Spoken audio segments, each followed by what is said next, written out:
Thank you, Laska Herlick, and thank you, Minister.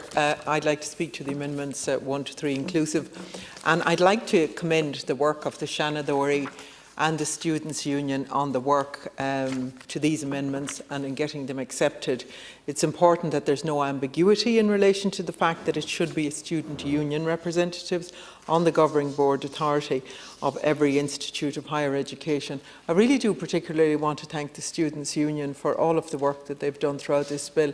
But as you say, the IUA and THEA and many others as well. And I think there has been a huge effort to try and get this as right as possible, recognising that we didn't get our own way and everything, but we got some of it, and I think there was a collective approach to it. Of course, it's only when it starts to be implemented that we will see if there are any unintended consequences of it.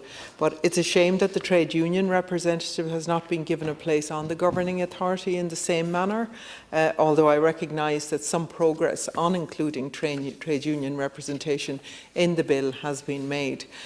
We see the need all of the time to have student voices central to the management of colleges. And right now, Minister, in Maynooth, we've seen the construction of a student centre fall through due to what I'm sure are genuine inflation construction costs. But vital to resolving the issue is to ensure that students have decision-making power over the full amount of funding. Thankfully, Maynooth have confirmed that no funding from the student levy will go towards any development cost in the abandoned project, but we need to ensure that trust and partnership is at the heart of the relationship between students and the institute. When trust breaks down, it can be very, very hard to restore. These amendments strengthen that relationship and codifies the role of students and Students' Union.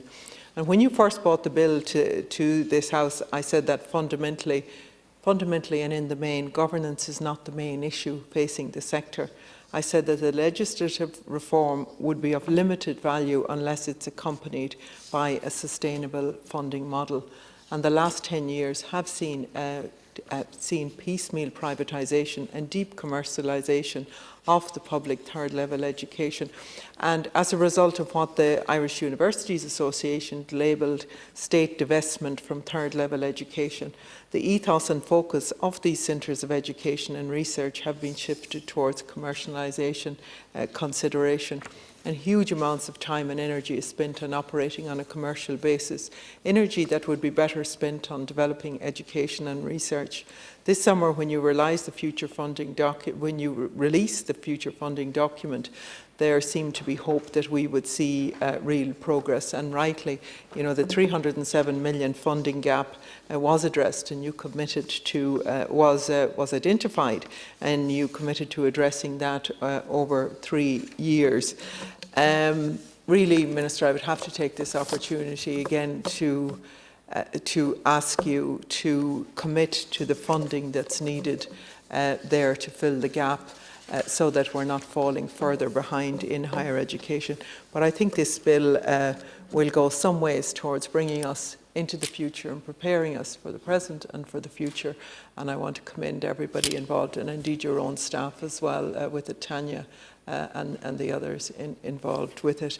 And I hope that it brings the structures and the governance that's needed in order to be able to fund the sector properly, so that we can secure third level education as a public good. Thank you.